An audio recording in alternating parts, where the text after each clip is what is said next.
I'm Dr. Emily with NCLEX Bootcamp, and by the end of this video, you're going to understand how to recognize a stable versus a crashing COPD patient and remember which meds not to give during an acute exacerbation. So let's get started. COPD is a chronic airflow limitation, and the NCLEX is going to want you to remember the number one cause, which is smoking. And that's because smoking damages the alveoli and the airways over time, restricting that airflow. And this is going to include either chronic bronchitis or emphysema, but most patients are going to have features of both. And so the difference is simple to remember. You've probably heard chronic bronchitis called your blue bloaters, so all B's over here, and your patients with emphysema called the pink puffers, so the P's over here. And chronic bronchitis is just when smoking causes excess mucus and airway inflammation that narrows this airway and prevents air from getting in. So these patients are going to develop hypoxemia and cyanosis. That is what makes them blue. And then we also have a couple secondary effects from that hypoxemia. So first, polycythemia, that's that compensatory increase in red blood cell production. That's just the body's attempt to try and get more oxygen carrying cells through the body. But that creates this blue appearance as well. And another response to hypoxemia is pulmonary vasoconstriction. So those pulmonary arteries will constrict, and that increases the pressure on the right side of the heart and can cause right heart failure.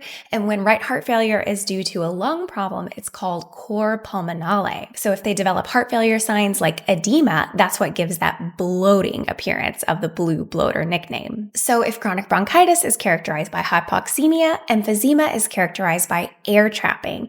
And that's where smoking has damaged the alveoli themselves. And so normally in a healthy alveoli, it blows up like a balloon. And then when you let go of the balloon, the air exits smoothly. But patients who have emphysema have alveoli that's become less like a balloon and more like a floppy plastic grocery bag. So when they try to exhale air, the alveoli just collapse in on themselves, preventing air from getting out. So they have air trapping. And that's going to create this inflated barrel chest appearance where their AP diameter increases, causing them to look kind of like their chest has become a drum. But these patients don't develop hypoxemia the way that patients with chronic bronchitis do because they can puff or use their pursed-lipped breathing to help hold the alveoli open and push that air out. So that's why they are called pink puffers, because they stay pink by puffing out their air and their chest has that puffed out appearance as well. And regardless of which type of COPD they have, these patients are of course going to develop dyspnea. They can't get air in and or out. So that dyspnea is going to be worse with exertion. And then in an attempt to get more air in, you'll see them assume this tripod position where they're leaning forward, maybe over their bedside table. And that's just to try and help pull the diaphragm down to get more air in. If we listen to their lungs, we're going to hear wheezing as air travels through those constricted airways. And then because everything is exercise to these patients, including eating, we are going to see a lot of weight loss. And if we draw an ABG, of course, their oxygen is going to be low, right? It's going to have hypoxemia. But because these patients, remember, cannot get air out, they are going to retain CO2, which is a respiratory acid, and is going to create a chronic acidosis. So because this acidosis is chronic and they live in that acidotic state, their kidneys have had time to kick in and adjust and keep it compensated. So their CO2 will be high, but because it's a compensated respiratory acidosis, their pH will be normal. So for our first NCLEX quick check, take a second to pause and see if you can answer these three questions. All right, and if you're ready, what is the number one risk factor for COPD? That is going to be smoking, remember, because that damages the airways, causing chronic bronchitis, and the alveoli, causing emphysema. And what assessment findings are associated with emphysema? Remember, emphysema is the one with the pink puffers, so they are going to have that barrel chesting, and they're going to be using pursed-lipped breathing. And then what ABG findings would you expect in a client with COPD? Well, remember, they are going to have an acidosis, but it is going to be a compensated respiratory acidosis. So their CO2 will be high, but their pH will be normal. So what can we do for these patients? Well, obviously their cells need oxygen. So the first thing we want to address is that hypoxemia. And we do that by giving low flow oxygen.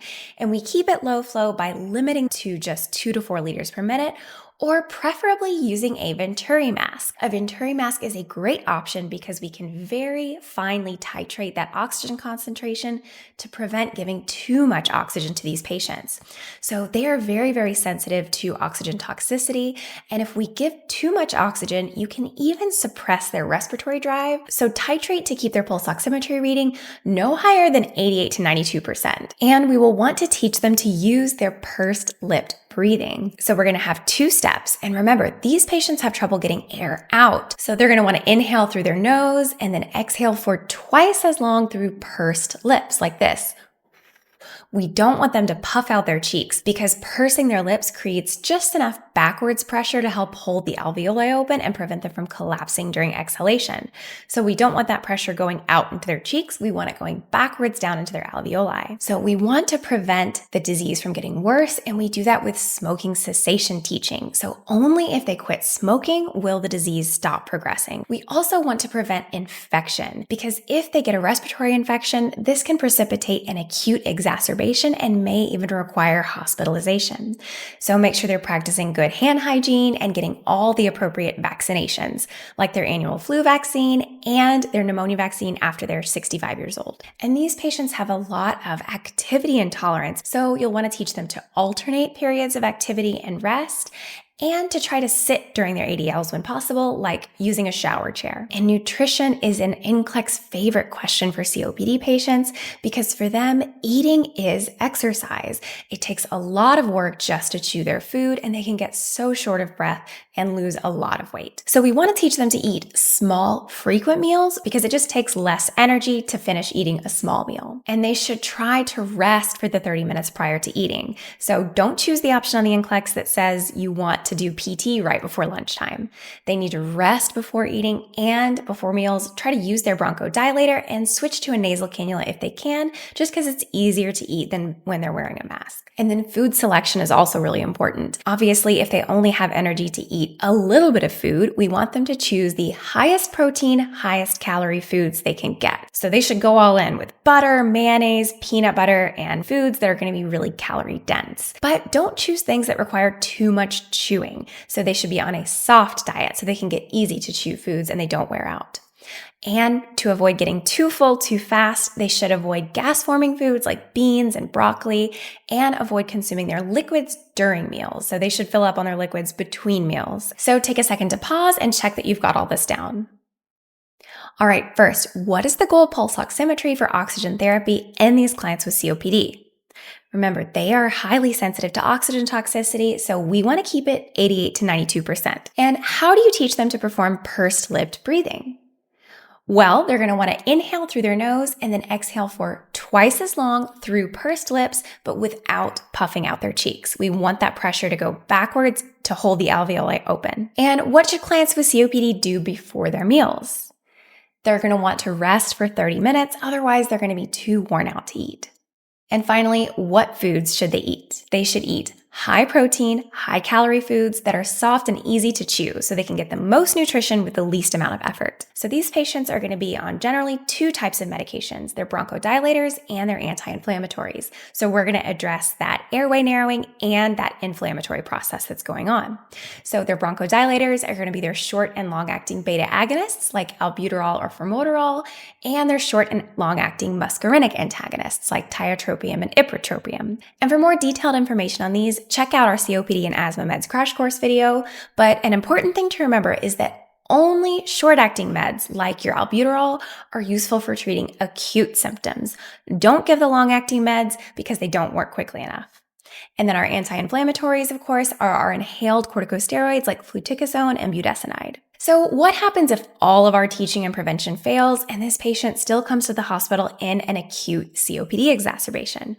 Well, they're going to be so short of breath and everyone's going to want to intubate them and put them on the ventilator, but it's important to remember that non-invasive ventilation is safer for these patients. So that means BiPAP or CPAP is preferred over endotracheal intubation just because it's really hard to get them off of the ventilator once we get them on. So the first thing to try is non-invasive ventilation and stepping up their home medications. So our first line is going to be a combination SABA-SAMA like albuterol ipratropium, also called Duonab in the United States. And we're going to step up their inhaled corticosteroids to systemic corticosteroids like pio-prednisone or IV methylprednisolone.